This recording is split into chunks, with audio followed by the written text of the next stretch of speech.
right, our next speaker, Judy Sheridan-Gonzalez. RN is the president of 40,000 member New York State Nurses Association, New York's largest nurses union.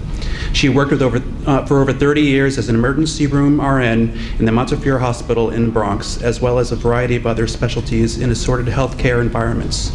She is part of an active group of nurses engaged in transforming the organization into a social justice union, pledged to participate in uniting labor and community in order to construct a movement dedicated to combat inequality and committed social change. Following Judy will be John Forrester, who's the first vice president of Local 375, DC37, asked me for 9 years and recently stepped down from DC37 Executive Board. He was a community organizer from the South Bronx and Lower East Side for 15 years and has been a union organizer for 18 years.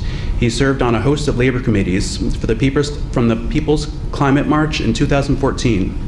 Mr. Forrester also founded the DC37 Climate Justice Committee and serves on the steering committees for several labor and climate initiatives, including PCM New York and National Convergence on the Labor Network for Sustainability.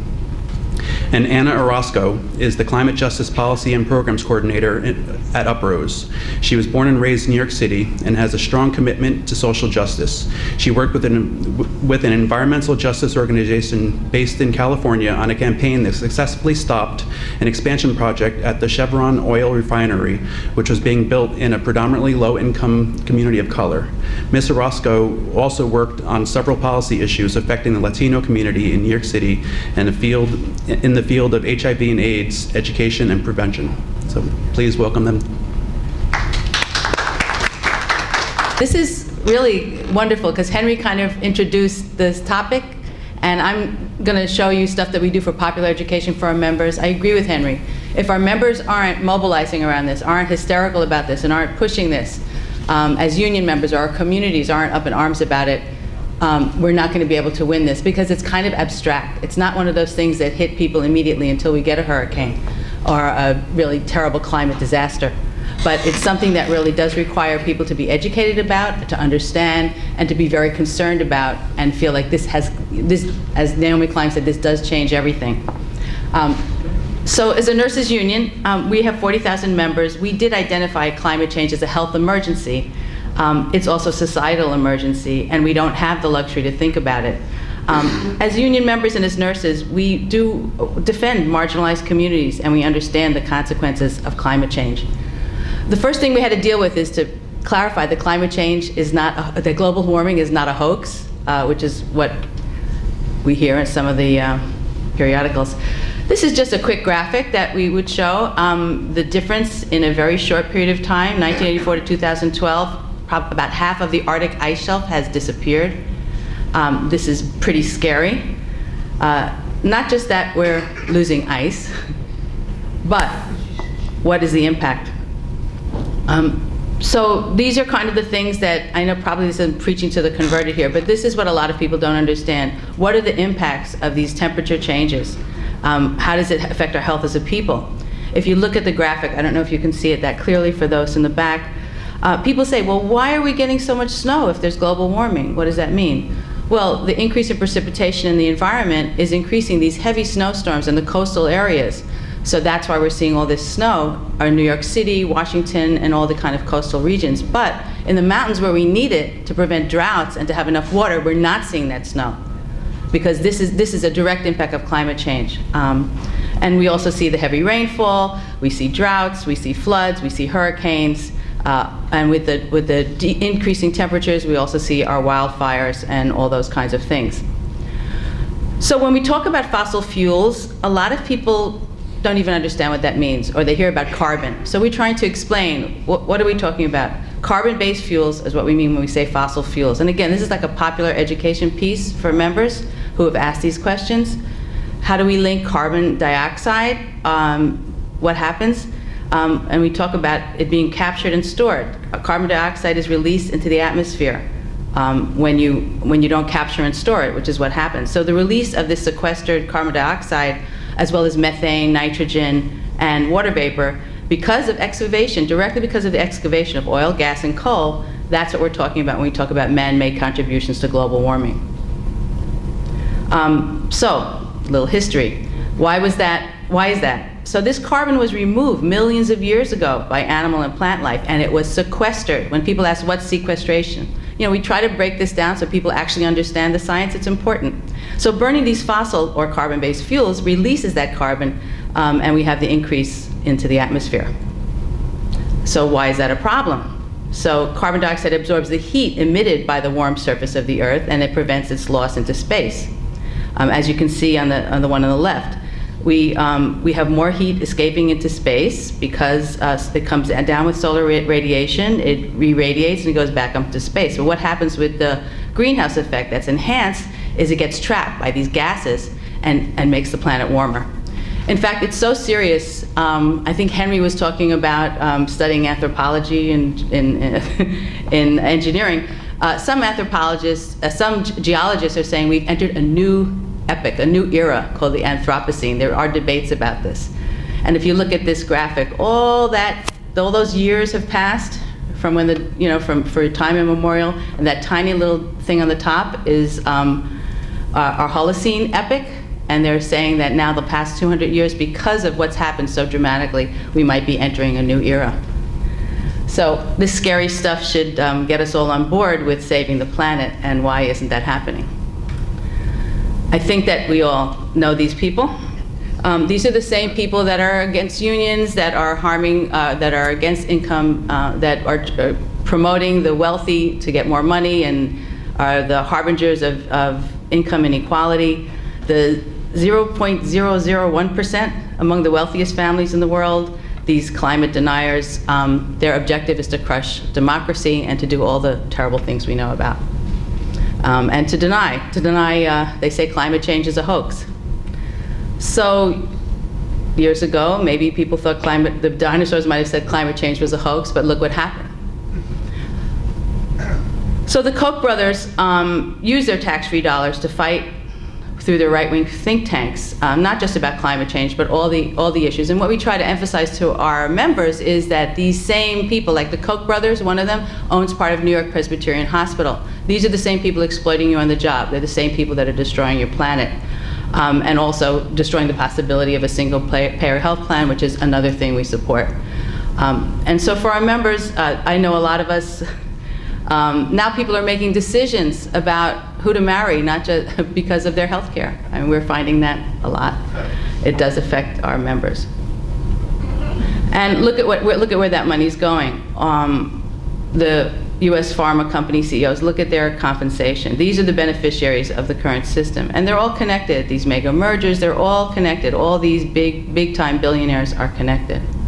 I'm sure you've seen the EpiPen scandal. That's all related. So we fight for equal access to health care for all New Yorkers. We've linked that because of the people who are responsible for going against our staffing bill, going against our single-payer bill, and we have a climate bill also that we've supported. And we've tried to make those links for our members because you have to go from where people are. And what would be so bad if we took responsibility for our planet? I don't know if you can read that cartoon. What if it's a big hoax and we create a better world for nothing? So these are our enemies. They're heartless. They're billionaires. I don't know if anyone's read the book Dark Money. Kind of tells you about the relationship. And what do? Henry talked a little about. They scare desperate people who are just making ends meet. And they're working in very dangerous jobs in the fossil fuels, but they say climate activists want to rob them of their sustenance. Or they go after people who are desperate to survive by selling their land to fracking or pipeline industries, because big agriculture has destroyed the prosperity of the family farms, poisoning us in other ways with all these chemicals and toxins, and methane, more methane released into the air. I don't know if you can read this, but as they say, there are no jobs on a dead planet. This is a global situation, and these are international corporations that are responsible. And unfortunately, although the developed world, 2/3 of the credit lies with us in terms of warming the environment, but the terrible impacts affect much more the global south. Maybe you remember Typhoon Haiyan in the Philippines not too long ago. Incredible destruction of that entire area.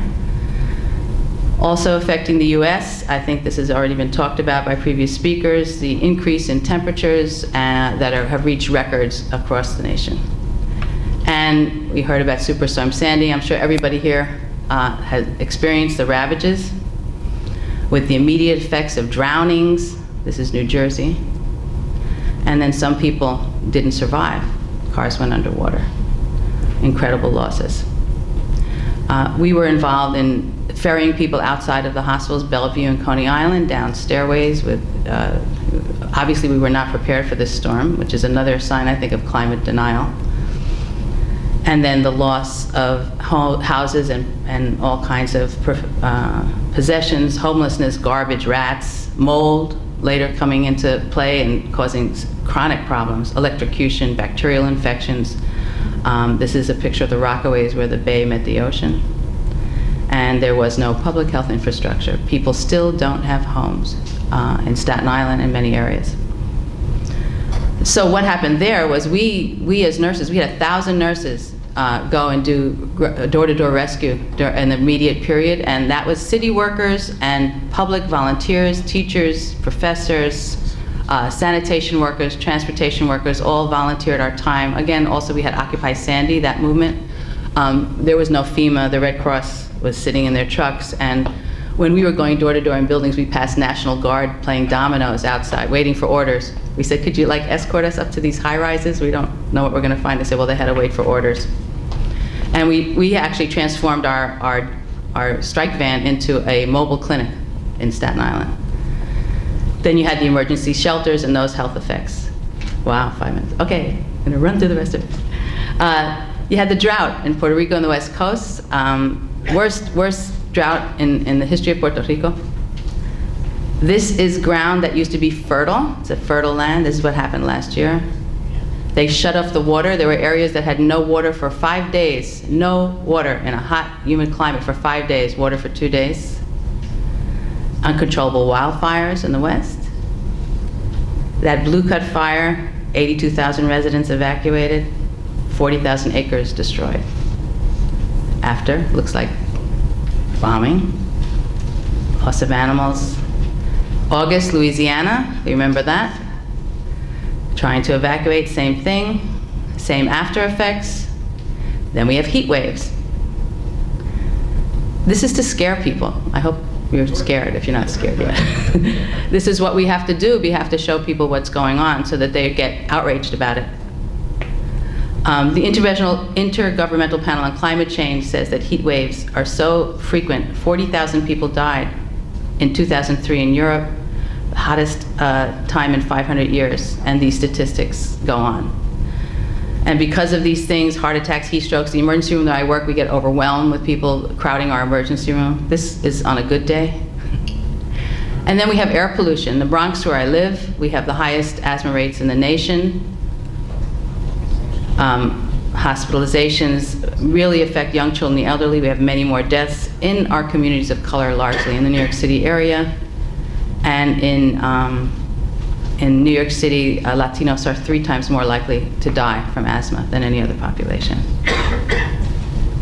We know about fracking here. I'm getting my time cut, but this next 2 slides actually describe the process of fracking, because we found a lot of our members really didn't know what happened with fracking, and we thought it was really important to explain to them what goes on and the whole process. We felt that it's important for people to understand this stuff. And of course, we had our movement, wonderful movement in the state, and everybody worked so hard to ban fracking. That was a big victory. But fracked oil is getting transported. That's why we mobilized against what we call the bomb trains. What did the bomb trains do? Kill 47 people in Montreal. When they exploded, you have that fracked oil, that volatile crude that is transported in containers that are designed for orange juice. We had 1,000 nurses show up in the Port of Albany against the bomb trains. We tried to link our education to our members to an action where they felt connected to the community. That was very important, seeing that they were part of something bigger. And participated, there was actually very creative things in Albany after that, with people sitting on the tracks, and we were there, we were present there. And of course, I think you know about the Dakota Access Oil Pipeline struggle. I have 2 minutes. This is what happens when water gets poisoned. massive protests. And here's just a graphic that kind of explains the before, the after, and the during of what happens with it, and the impact of climate change on human health. I'm not going to bore you with the statistics, you can see it, but just you can see that this is something that really matters to our members who see the impact of health. And then we ask them, what are they going to do about it? They want to stay in a polluted environment. Hurricane Matthew, the most recent example, the horrors of Hurricane Matthew, particularly in Haiti, but also in our South. And this is the future we have to look forward to, right? Or, do we have this? Is this our choice? Great food, farms that are not toxic, all that kind of alternative energy, healthy eating, cleaning up our waterways, clean water, beautiful fish. Don't pull dolphins in with tuna. Good union jobs and clean energy. And look at who we are up against. Now, how do we cut this? How do we cut this umbilical cord? That's what we say. And we're not alone. There's 500 institutions committed to this. We want to be part of it. That's $3.4 trillion. That's not hay. But we also have to educate, agitate, organize, mobilize, and divest to save our planet for the future. That's it. Thank you.